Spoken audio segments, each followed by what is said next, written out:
Hello, crafty friends, and welcome to Create with Kalia. I'm Kalia. Today I'm going to be starting my 6 by 8 album featuring all of the events that happen for us in the month of December. I've decided I'm going to use the Reindeer Days DSP packet for this layout.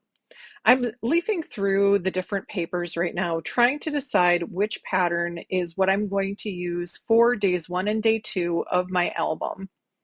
I've also pulled out my Reindeer Memories workshop in case I want to borrow anything from that. I've decided that my first two pictures for this album are going to be a picture of my husband and my son laying under the Christmas tree, looking at the lights through the branches, and a picture I took from my balcony that shows that we had snow on the ground in early December this year. It's been a number of years since we've had this much snow this early in the month, and so I thought that would be a fun thing to document in my album. The picture of the Christmas tree is a 4 by 8 picture. I wanted to keep the picture quite large for this album because there's so much detail to the picture, and I wanted to make sure it could all be seen well. The picture of the snow is printed as a 4 by 4 picture because I thought that that would fit well on these 6 by 8 pages. I decided on a 6 by 8 format for my Days of December album so that I would have room for at least one picture per page without feeling overwhelmed by a larger format. I want to make sure that I'm documenting at least one thing every day in my album, but I'm not necessarily using pictures that were taken on that exact day. The purpose of this album is just to keep track of the kinds of things that happen in December as we're preparing for the holidays. I've decided on the rough placement of my photographs, and now I'm trying to decide how to back them. I've brought in my green apple festive glimmer paper. However, I feel like this is washing out my photographs. So I bring in the garden green festive glimmer paper, and I'm much happier with the way that that looks backing both of these pictures. I've decided that even though I'm going to be documenting two different days on these pages, I do want the layout to appear as one cohesive layout as you flip through the book. I'm now looking at cherry cobbler festive glimmer paper behind this picture. I'm feeling like it's bringing out a lot of the pink and the red within the picture, but that's distracting my eye from seeing the rest of the picture fully. So that's not the right choice for me. I do decide to go with the garden green festive glimmer paper. So now I'm cutting down my photo mats. I want these mats just slightly larger than my photos, so I'm cutting each of them 1/4 inch larger than the photo. That means that my rectangular mat will be 6 1/4 by 4 1/4, and my square mat will be 4 1/4 by 4 1/4. I'm also going to gut both of these mats so that I can save the glimmer paper in the center for another purpose. I like to give myself about a 1/2 inch to work with when I gut paper like this. So that means that I've gone to about the 3/4 of an inch mark and 3 1/2 inch mark. I then cut between those two marks in order to give myself the 1/2 inch that I want to work with, along with the 1/4 inch total of the mat. I want that 1/2 inch to make sure that I have enough room to put adhesive onto my photographs and attach them to my mats. When using a glimmer paper like this, you want to make sure that you use a strong adhesive to attach your photos to the glimmer paper. I recommend a dry adhesive rather than a liquid adhesive and something along the lines of glue dots, which is what I use in my layout. I would love to hear if you are also doing a Days of December album in the comments, so please make sure to let me know. Now I have pulled out the Reindeer Days Memories and More card pack. I'm looking to see if any of these cards might work for my layouts, but these 3 by 4 cards just feel too big and I don't want to cut any of them down to lose the details that are on the cards. I do like this Christmas tree in particular, and even though I don't want to use the pocket card on my layout, it does give me an idea that I would like to maybe use a die cut tree. I've also decided that I'm going to just put a garden green cardstock border at the top of my pictures.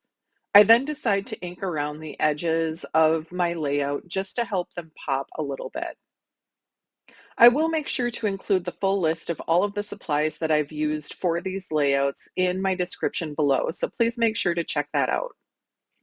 The next thing I want to do is to create a little bit of a transition between the garden green border at the top and the pattern paper that I've used. I bring in a gold foil sheet and I'm not sure that I like that, so I also try out cherry cobbler glimmer paper. I'm not getting a good sense of which of the two papers I like with this particular layout, and I decide what I need to do is to cut down a half-inch strip of each to help give me a better sense of what these papers will look like on my layout. I cut a half-inch strip and then put that across the top of my layout. I realize that I'm not liking the glimmer paper right next to the other glimmer paper, and so I try out the gold again and realize that that looks a lot better for the layout that I'm putting together.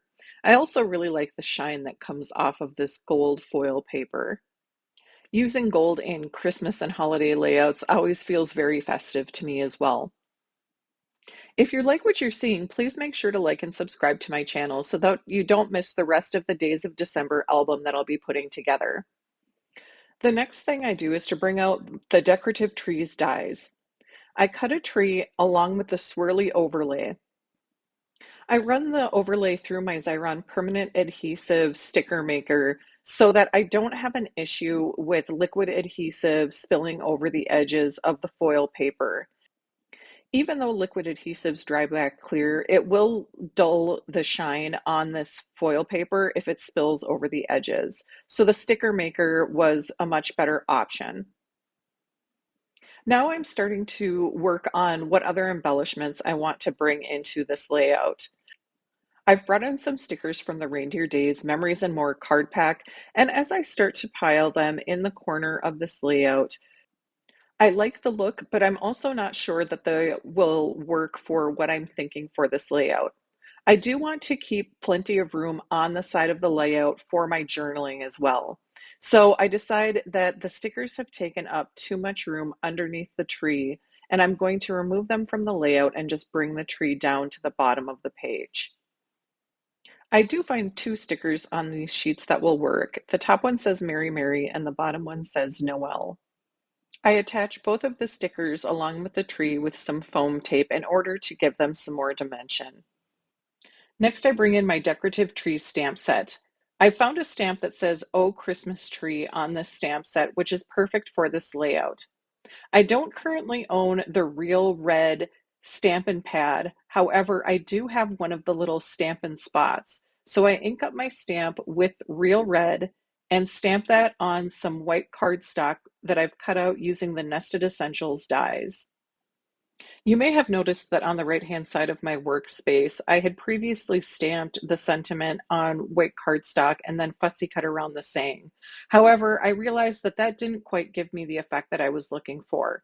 I much prefer this die cut, and then I'm going to back it with more of the gold foil paper, which I've also cut out using one of the Nested Essentials dies.